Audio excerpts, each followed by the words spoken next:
Ha sido realizado por el alumno Luis Francisco Garduño Soto. La actividad tiene como título diagnóstico, tratamiento y pronóstico para la materia de bases teóricas de medicina interna 1. Muy bien, como introducción al trabajo, en este video orientado mediante estas diapositivas, daremos una introducción de forma general a la definición, a los signos y síntomas, así como el tratamiento tanto farmacológico como fitoterapéutico que pudiese llegar a existir o al menos coadyuvar para las diferentes afecciones gastrointestinales que con mayor frecuencia se llegan a presentar en la clínica. Por mencionar algunas, tenemos la dispepsia funcional, gastritis, ya sea de forma aguda o crónica, o erosiva, como ya se mencionará más adelante.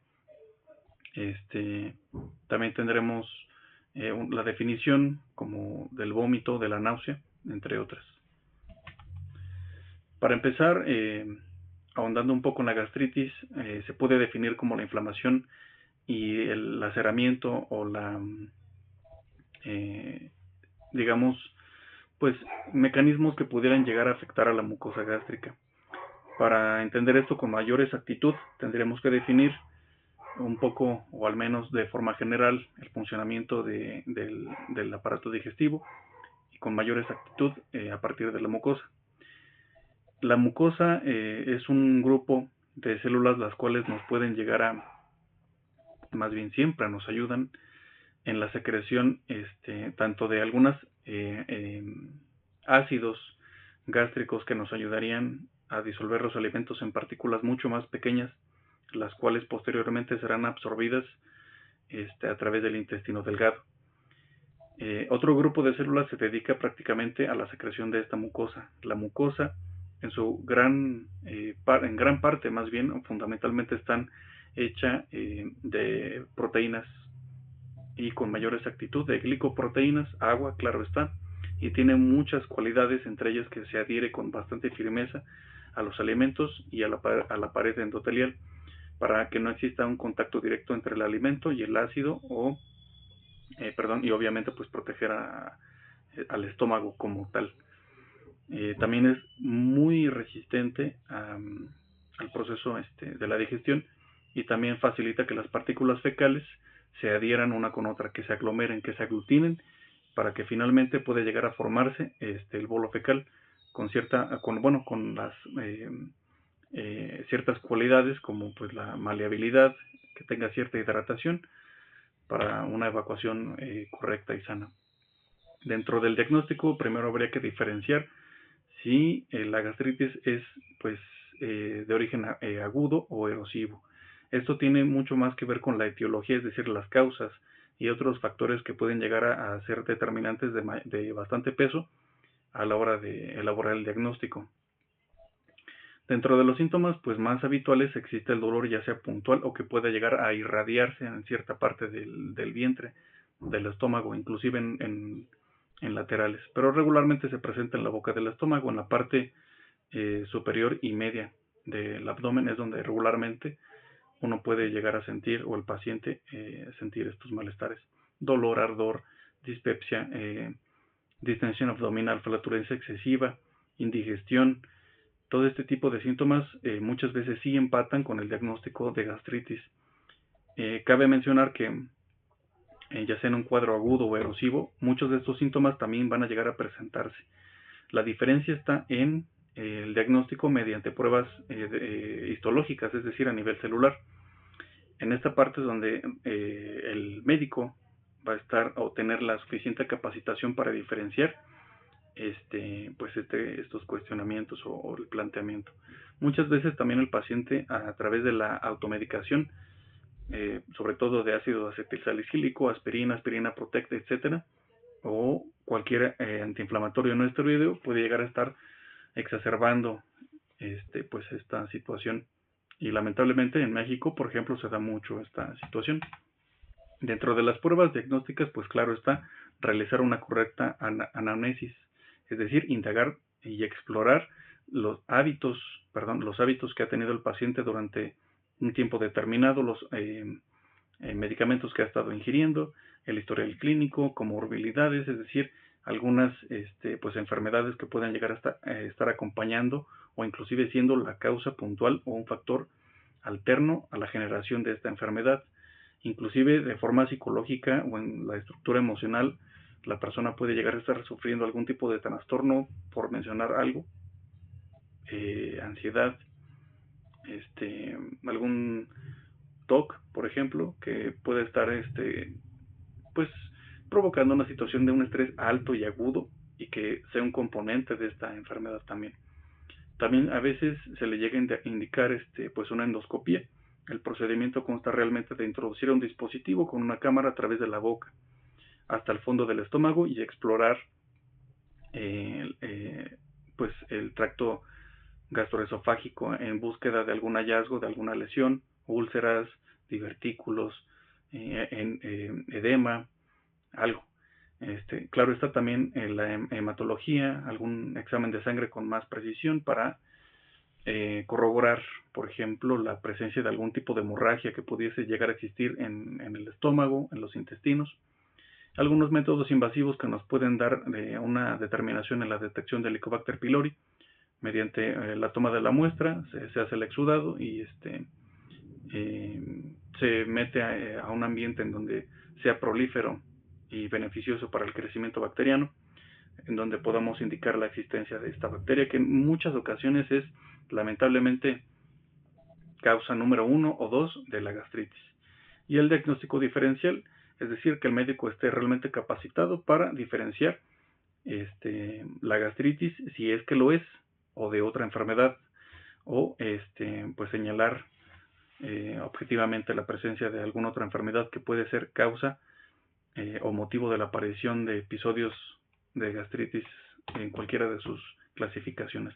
Dentro del tratamiento farmacológico ortodoxo, alópata, normal y clásico, claro está, tenemos los antiácidos como el hidróxido de aluminio y el hidróxido de magnesio. Aquí nos menciona algunas dosis seguras. Respecto al hidróxido de magnesio, tenemos 30 mililitros cada 6 horas por 3 semanas. Es una dosis segura. También tenemos antagonistas de los receptores H2 de histamina.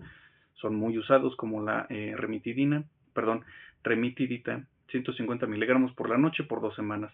Cimetidina, famotidina. Dentro de la fitoterapia, cambiando un poco de tema, que es el tema que nos compete. Muchos de nosotros, de los compañeros, seguramente hemos escuchado hablar acerca del cuachalalate. Es una muy buena opción, pero siempre y cuando la planta haya sido, en este caso la corteza, que es la droga vegetal, haya sido recolectada en tiempo y forma de árboles ya viejos, bien maduros, que tengan estos químicos que nos van a hacer el efecto protector, estén bien a flor de piel en la corteza, vaya. Y esta situación solamente se da en árboles que ya sean viejos. En árboles jóvenes también está presente, o a veces, bueno, en muy poca cantidad. Entonces, un buen extracto de cuachalalate o la droga vegetal anhidra seca para hacer infusión puede ser que nos dé un efecto, pero será algo leve, de preferencia árbol seco y bien identificado taxonómicamente. Respecto al vómito y las náuseas como definición, aquí nos menciona que es la expulsión forzada del contenido del estómago por la boca. Esta situación se puede concebir como un reflejo protector, claro está, para expulsar materiales dañinos contenidos en el aparato digestivo, aunque en ciertas ocasiones esto puede ser el preludio de enfermedades más complejas o trastornos sistémicos no digestivos y con un efecto secundario de varios fármacos, por ejemplo. Aquí lo que nos quiere dar a entender que el vómito como tal no tiene se entiende el mecanismo fisiológico, pero este mecanismo fisiológico muchas veces no es activado exclusivamente por una cuestión gastrointestinal, es decir, a causa de una infección estomacal, de algún alimento que comiste en mal estado, etcétera, etcétera. Muchas veces no es así, aunque la gran mayoría de veces se presentan estos casos. Dentro de la fisiología habría que considerar el centro del vómito, el cual está ubicado en la parte dorsal de la formación reticular lateral al tronco cerebral.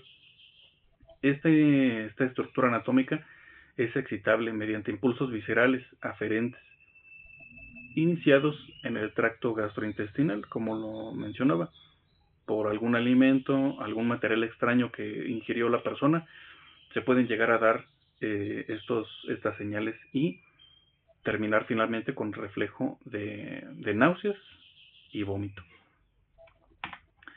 Importante aquí mencionar que la dopamina tradicionalmente se considera como el gatillo percutor de toda esta cascada bioquímica que finalmente nos dará como resultado la náusea y el vómito. Dentro del diagnóstico, pues claro está, signos y síntomas, presencia de náusea, vómito, pero de alguna forma es realmente complicado establecer una clasificación sobre las causas exactas del vómito. Finalmente, dentro del diagnóstico, como lo mencionaba, existen varias dificultades, porque el vómito puede tener causas multifactoriales para que esto llegue a ocurrir. En la mayoría de las ocasiones es fácilmente tratable, pero pues puede ser síntomas de algo mucho más complejo, ¿verdad?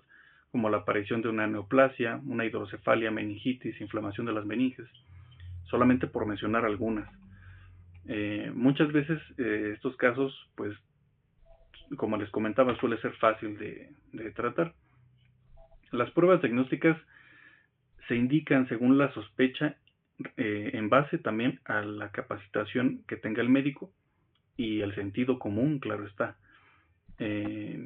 Por mencionar algo, te llega un niño, por ejemplo, donde claramente tanto el niño y la madre, el padre, argumentan que comió algún alimento en mal estado, e inclusive el olor, la textura, la frecuencia y cantidad del vómito empata bastante bien con la anamnesis, con la exploración e indagación de lo que ha sucedido anteriormente con el paciente, pues empata bastante bien.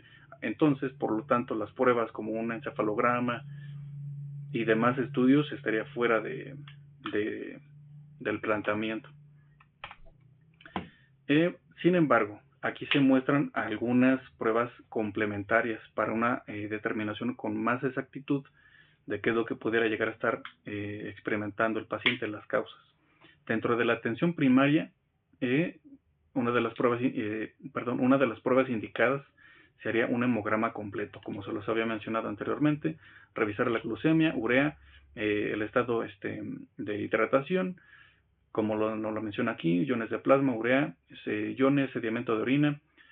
El coprocultivo también sería importante para la determinación de la invasión de algún huésped, bacteria, parásitos, huevecillos, etcétera. Y obviamente el test de embarazo. Dentro de la atención hospitalaria ya es un poco mayor. Se podría indicar una gasometría arterial, el chequeo de hormonas tiroideas, el cortisol basal, calcio, inclusive una radiografía de tórax, para revisar que no exista algún objeto extraño dentro del abdomen de la persona, una ecografía abdominal, etcétera, etcétera. Dentro del tratamiento, en casos leves, los antieméticos y líquidos para poder hidratar a la persona. En casos ya graves, regularmente se indica el ingreso del paciente al hospital, a la clínica, una dieta absoluta y una corrección de trastornos hidroeléctricos. Mediante suero ya lo determinará el médico, así como también corregir ácido base. Medicamentos farmacológicos antihistamínicos, difenidramina, dimenidrato, fenotiacinas como la clorpromacina, y la prometacina, esteroides, dexametasona, metilprednisolona, anticolinérgicos como la escopolamina, que son pues de un manejo delicado hasta cierto punto. Dentro de la fitoterapia podremos encontrar algunas drogas vegetales que nos pueden ser de gran ayuda, como el jengibre. Un buen extracto de jengibre sería de gran ayuda, sobre todo en las mujeres que están padeciendo hiperemesis gravídica. Es realmente muy útil. Y también nos menciona la bibliografía un extracto rectificado por HPLC de cannabis sativa L, como el dronabinol y el nabilone, que son ya pues productos con la clasificación de un medicamento. Estos medicamentos tienen que tener una relación, si no mal recuerdo, de 1 a 20, es decir, un tanto de tetrahidrocannabidiol por 20 partes de, en este caso, de cannabidiol. En este caso aquí, se presenta, por ejemplo, el dronabinol, que viene en formato de cápsulas, 2.5 miligramos. Honestamente son medicamentos de un alto costo y de difícil acceso, al menos aquí en México. Pero por otra parte podríamos utilizar jengibre, ya que se le ha comprobado su acción antiemética. Para pasar a otro tema, tenemos diarrea. Como definición, se define como cualquier variación significativa de las características en las deposiciones respecto al hábito deposicional que haya tenido anteriormente el paciente. Se verifica tanto la presencia, el contenido, y el tiempo con el cual la persona va al baño. Hay diarreas que se conciben como agudas, donde se concibe también como un mecanismo de defensa frente a agresiones intestinales o algo que hayas ingerido en mal estado, por ejemplo. En general, la diarrea es causa de una alteración en el transporte de agua en el intestino. En el intestino se absorbe bastante agua. Por lo tanto, cualquier variación, por más mínima que sea, como nos lo menciona aquí, hasta de un 1%, es motivo para que exista una diarrea en cualquiera de sus clasificaciones. Aquí nos menciona que hay inflamatoria, secretora, osmótica y por alteración de la motilidad. Dentro del diagnóstico, pues cabe mencionar que puede haber indigestión, flatulencia excesiva, dolor inclusive. Sin embargo, de forma general hay que tener en cuenta la frecuencia, como lo mencioné, las características de las heces, de la materia fecal, la textura, inclusive el olor nos puede decir bastante. Algunas veces las deposiciones vienen con cierta mucosidad, entonces también nos puede dar datos realmente importantes para un diagnóstico pronto y certero. Aquí, por ejemplo, nos mencionas una lista de algunos agentes laxantes o que pueden llegar a exacerbar esta situación, como por ejemplo laxantes osmóticos. Por ejemplo, aquí también se menciona para diarrea secretora, algunos fármacos también que son una causa pues bastante frecuente, y por ejemplo la diarrea crónica, síndromes de mala absorción, son factores que nos pueden predisponer a sufrir de una diarrea pues, crónica, vaya. Dentro del diagnóstico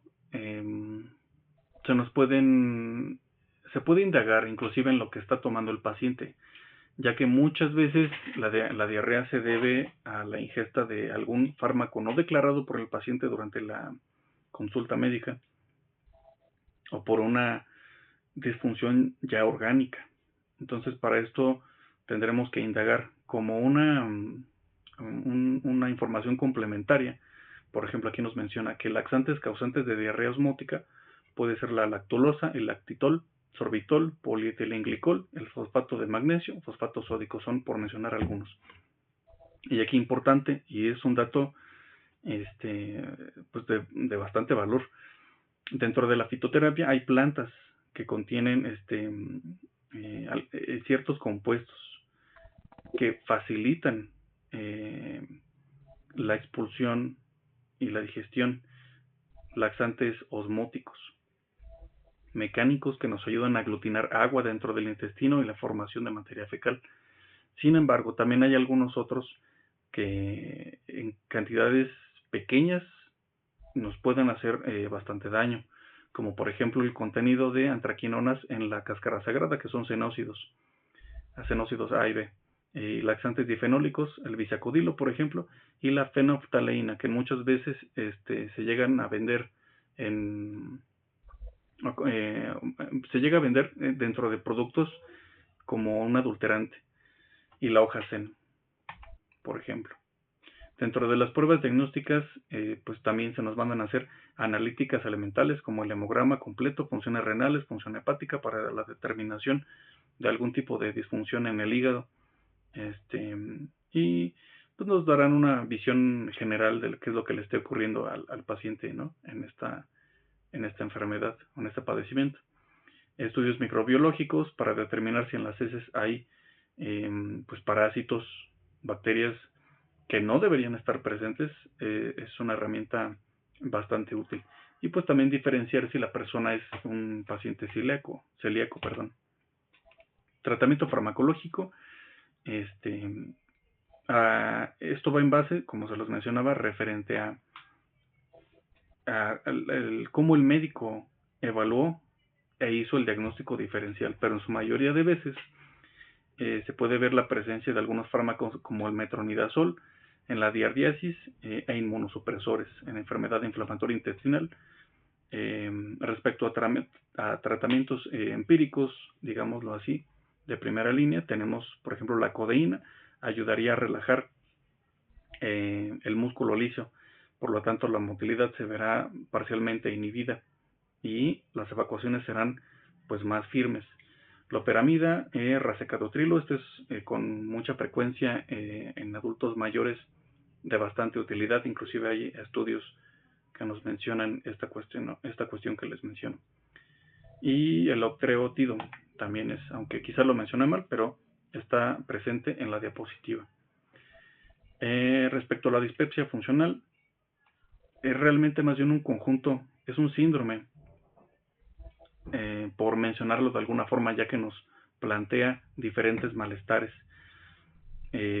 mala digestión, dolor en la parte media superior del abdomen, el cual por lo menos ha llegado a presentar un 25% durante las últimas 4 semanas, e importante señalar, el cual no guarda una relación con la ingesta y tampoco hay una causa orgánica para definir alguna causa orgánica que no exista relación con esto, o una alteración metabólica que justifique los síntomas, como se los menciona.